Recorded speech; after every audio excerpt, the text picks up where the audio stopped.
Hola amigos y amigas de La Olla Sazón Pública, bienvenidos y bienvenidas a este encuentro semanal para profundizar y conversar sobre distintos temas, para abordar algunos de esos que nos convocan a intentar entrar por esos recovecos, esos rinconcitos para comprender mejor nuestro cotidiano, nuestra realidad, nuestro mundo, nuestro caminar. Pero desde ahí, no solo temas de comprensión, sino que nos convoquen a hacer cosas, a desafiarnos, a plantearnos alternativas, salidas, caminos posibles. Y hoy vamos a conversar de un tema que suele estar en nuestros alrededores permanentemente, aquí en RTP, aquí en la Red de la Diversidad, en Guaynatando. Tiene que ver con esas economías que circulan nuestras vidas, que cubren nuestros contextos, habitan nuestro día a día, y que a veces esas economías no encuentran una manera, entre comillas, de ser explicadas de inicio, ser colocadas bajo un concepto. Hoy vamos a conversar de lo que podríamos denominar en general, para empezar a charlar, economías populares. Eso que los sectores populares en las ciudades, especialmente ciudades como las del Alto y La Paz, mueven cotidianamente y que están presentes en nuestras aceras, en nuestros mercados, en nuestras ferias, pero también en otros circuitos económicos crecientes en las ciudades. Para eso, como siempre, aquí en La Olla Sazón Pública tenemos invitados e invitadas. Estamos con Carmen Medeiros. Ella es antropóloga y que ha estado trabajando justamente estos temas. Carmen, un gusto tenerte aquí en La Olla Sazón Pública. Muchas gracias, es un gusto estar aquí y compartir lo que hemos estado tratando de entender. También está con nosotros Juan Arbona, que es especialista por varios caminos en temas urbanos y que también ha estado trabajando estos temas y que hoy nos va a ayudar a conversar y a profundizar sobre estos temas. Juan, bienvenido a La Olla Sazón Pública. Gracias, mucho gusto. Empecemos. ¿Qué diablos sería, para intentar decirle a la gente en el día a día, en el cotidiano, para que el caserito, la caserita también comprenda, qué diablos sería eso de economías populares? No es el nombre. Eso que queremos hablar hoy, ¿cómo definimos, qué caracterizamos, qué ejemplos ponemos para que la gente pueda entender de qué estamos hablando? ¿Quién quiere empezar? Mira, para empezar, esto viene de un trabajo de un colectivo en el que somos parte, y el cuestionamiento viene de esto que se denomina economía informal, ¿no? Entonces, se habla de que el Alto, por ejemplo, donde estamos, todo es la economía informal, y que Bolivia se basa en economía informal. Pero cuando nos ponemos a pensar, economía informal dice lo que no es, en vez de decir cómo funciona, cómo operan, cuáles son las lógicas de los actores que convocan, que operan en este tipo de economía. Y ahí empezamos nuestro trabajo colectivo con Carmen, con Nico Tassi, con María Elena Canedo, a trabajar un poco y entender cómo funcionaba. Y nos dimos que de informal no tiene mucho, ¿no? Entonces, cuando hablamos de economía popular, hablamos mucho de unas formas, estructuras históricas, que no es nada nuevo, y que tiene una larga trayectoria en Bolivia y en Latinoamérica, por qué no decirlo, sobre estrategias económicas de esos sectores que históricamente han sido excluidos, rezagados, y que estos actores empiezan a crear sus propias actividades económicas en sus términos, y eso es lo que estamos viendo ahora. Y nuestro trabajo en los 3 libros tratamos de un poco de explicar lo que es la economía popular, porque la idea de la economía popular es porque nos convoca a explicar cómo es, y nos indica un tipo de actores que históricamente han operado, y de ahí empezamos a trabajar un poco y entender un poco cómo se organizan, qué tipo de estructuras sociales tienen, cuáles las lógicas económicas que tienen, y de ahí empezamos a trabajar un poco. Ahora, esto de la economía informal como que se asumió discursivamente mucho en la fase neoliberal, en esa fase de un despido masivo de gente que salió a la calle a vender, y entonces decía que hay una economía informal, y gran parte de los esfuerzos de los gobiernos pasa por formalizar esa economía en términos de regular, institucionalizar, pasar a los impuestos, a sistemas de registro, etcétera. ¿Qué elementos tiene para entender esto que no es tan informal y que había sido economías populares con sus propias características? Bueno, hay varias cosas. Sí, es verdad que en la época neoliberal el tema entra en el escenario público como un tema, con esta preocupación de normarlos, ordenarlos, y con esta con esta sensación que muchas veces tenemos muchos de los bolivianos de decir, ay, nuestro país tan desordenado, lo tenemos que ordenar, ¿no? O sea, como una lamentación. Y voy a decir 3 cositas. La primera, que en el trabajo que mencionaba Juan, que es esta investigación que empezamos haciendo el año 2013-14 sobre economías informales, digamos, nuestra intención era, este concepto de informal no nos explica nada, nos remite a tratar de formalizar y de ordenar, pero no nos explica qué es, cómo funciona. Entonces de ahí buscamos otro término. Ahora, el concepto de informalidad es más o menos anterior, o sea, surge en los 70s, en otras partes, tiene una larga historia, digamos, pero es verdad que en el contexto neoliberal, cuando se dan masivos despidos de trabajos, cuando se da el cierre de las minas, la gente tiene que buscárselas, y ahí hay una expansión, y en ese contexto la gente que trataba de desarrollar actividades por cuenta propia para subsanar la crisis de empleo que había, hubo como una expansión de la informalidad. Pero las economías que nosotros estudiamos y que denominamos populares,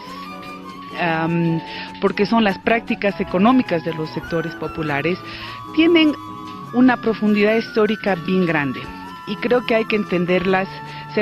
Uno se puede remontar hasta la colonia y ver cómo los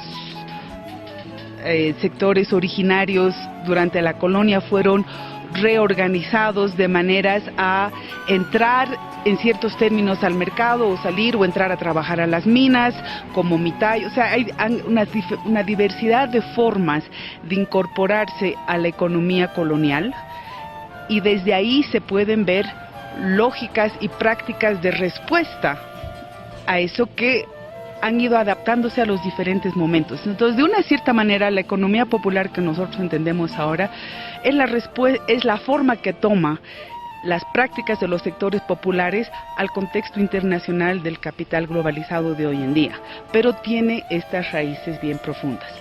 Y una tercera cosita que me parece importante decir, a ver, voy a tratar de hacerlo rapidito, pero es un puntito que creo que es importante. En los años 80, yo hacía investigación con economías campesinas en Cochabamba, como parte de una serie de investigaciones de un centro que en esa época se llamaba CERES, ya no importa. Pero el punto es que tratábamos de entender las lógicas de la economía campesina. Hasta ese momento, los estudiosos de la economía campesina cochabambina, del Valle Alto, del Valle Bajo, de esos lugares, tenían esta visión, por falta de conocimiento, no, los campesinos están desintegrados del mercado, están viviendo en otra época, están fuera de nuestro mundo. Y los estudios de CERES de los 80 lo que mostraron es que las economías campesinas de Cochabamba, digo campesinas porque en ese momento se llamaba campesinas, hoy en día se llamaría campesino originario indígena, ¿no? Pero es la misma gente, quechua hablantes rurales de Cochabamba, ¿ya? En las investigaciones de los años 80 se vio que esas economías estaban fuertemente integradas al mercado, a la migración a la Argentina, a la migración a las minas, etcétera, etcétera.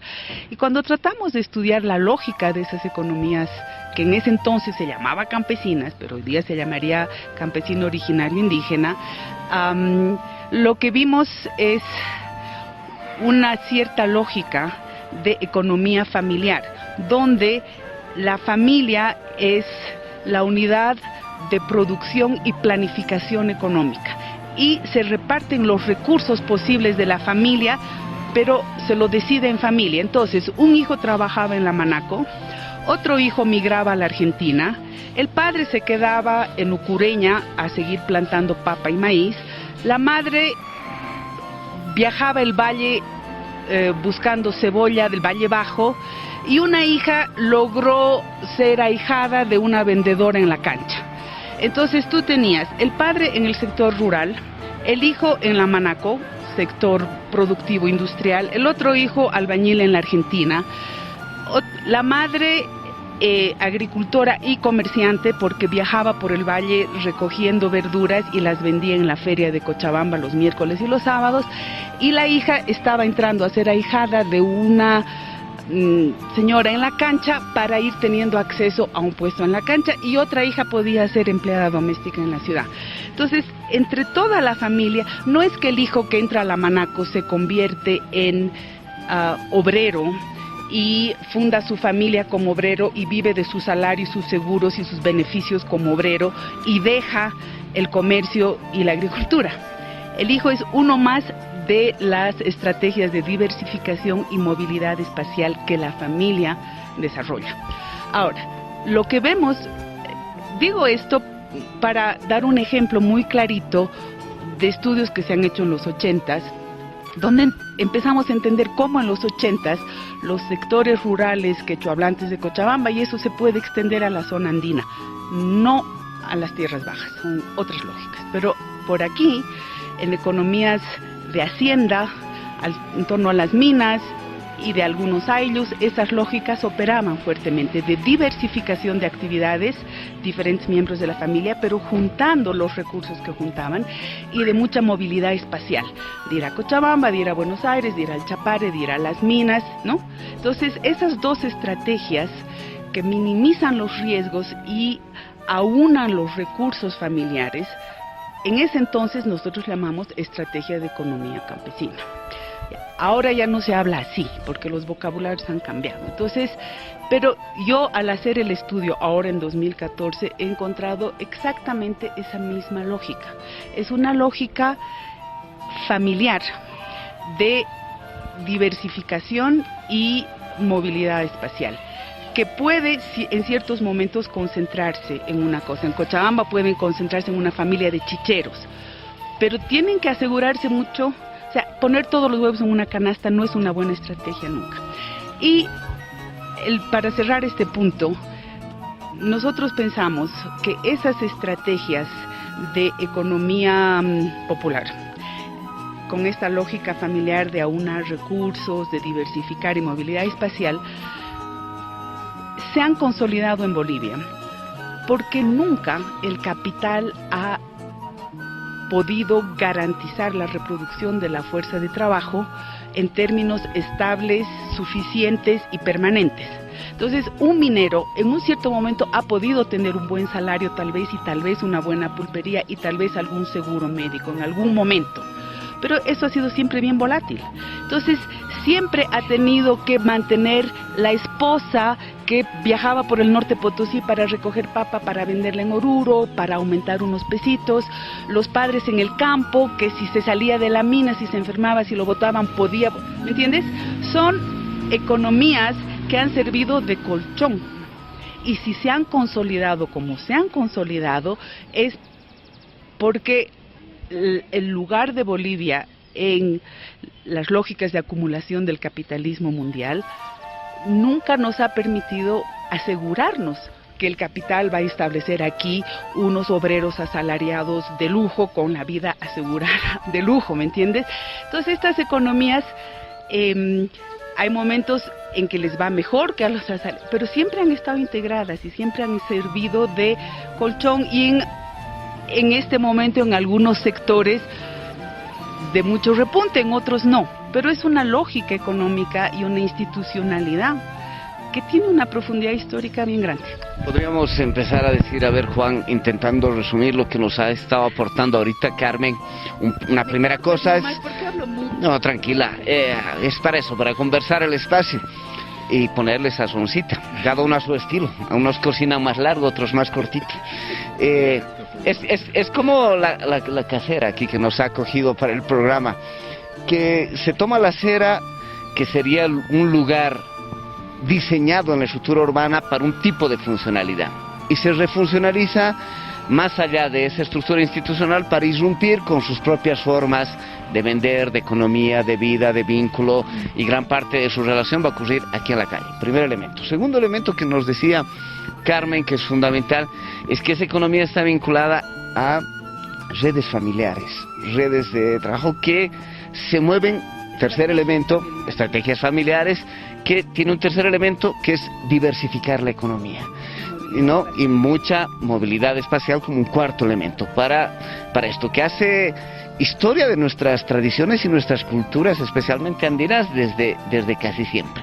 Estamos hablando de esas economías que durante un buen tiempo se decía como que economía de sobrevivencia es la necesidad de la gente, y hoy vemos que es una manera de economías muy diversas, muy complejas, que posiblemente tienen un peso cada vez mayor en la economía del país. ¿Cómo es esto, Juan?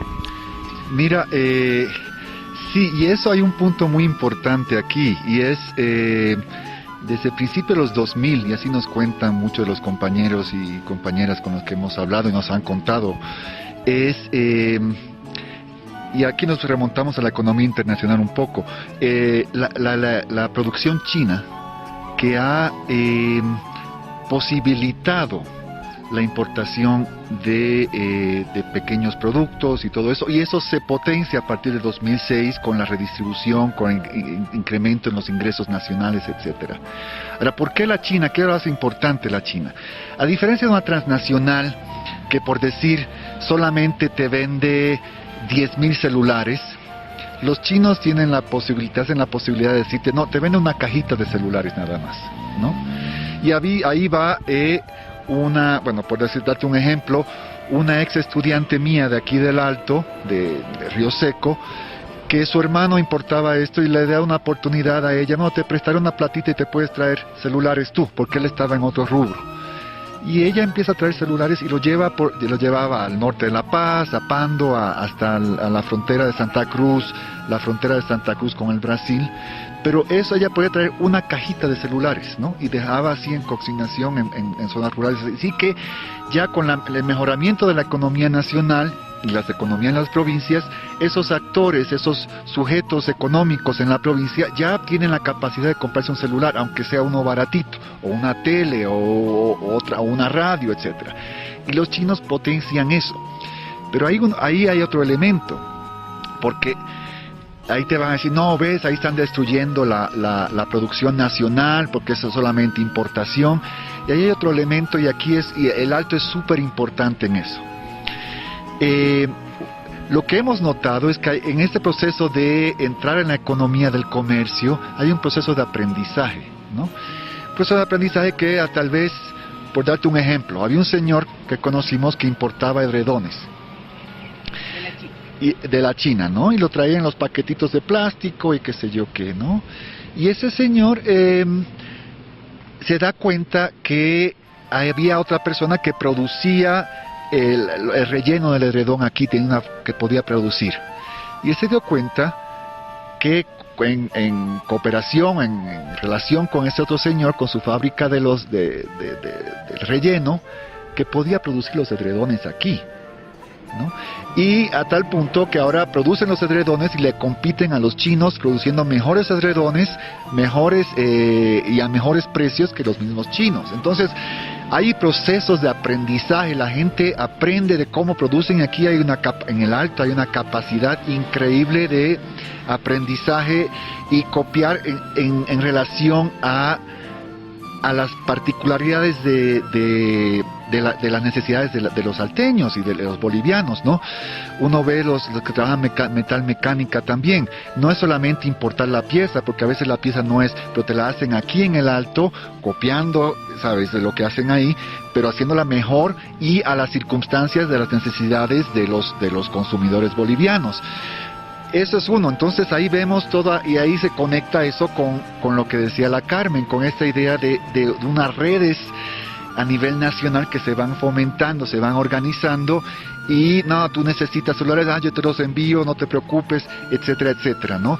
Y eso es lo que ha articulado a nivel nacional una economía del acceso a bienes y servicios en espacios donde el Estado jamás había interesado a llegar antes, ¿no? Y ahora está, gracias a esto, entrando, y vamos a hacer, también están apoyando al Estado en ofrecer servicios que en lugares donde el Estado todavía no llega, está llegando, pero todavía no ha llegado. Entonces, actores económicos han servido de punta de lanza para muchas actividades económicas a nivel nacional.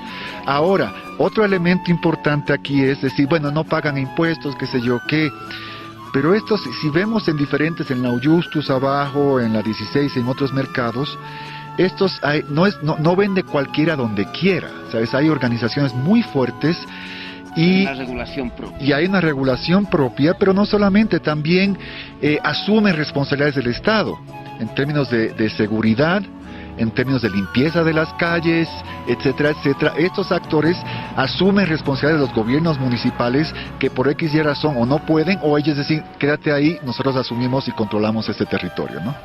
Pues fíjense, empezamos a entrar en temas muy cotidianos de nuestra vida. Tú tocaste un tema de seguridad, solemos conversar mucho. Estamos a una cuadra del Huaynatambo y como verán hay una cantidad de puestos y un crecimiento de tambos aquí, de venta, de feria, de verduras, de frutas. Y una de las cosas que se conversa mucho en el Huaynatambo es el hecho de que se ocupe la calle y el espacio público con estos puestos genera un espacio de seguridad que antes no había en la zona, porque ocupan la ciudad de otra manera y por tanto están cumpliendo tareas del Estado, gestión pública. Les voy a pedir, porque Carmen empezó a introducir eso, tú también, Juan, preguntarles en el siguiente segmento de La Olla Sazón Pública, que conversemos un poquito, y esta economía, ¿cómo convive con el mundo del capitalismo, del capital? ¿Solo funciona en casos de que el capitalismo no es capaz de llegar a garantizar seguridad laboral, empleo, ¿no? Seguridad social, etcétera? La gente funcionaría aquí independientemente de los éxitos del capital porque genera otro tipo de lógicas. De eso les pido conversar un poquito. A la vuelta, ya volvemos con La Olla Sazón Pública.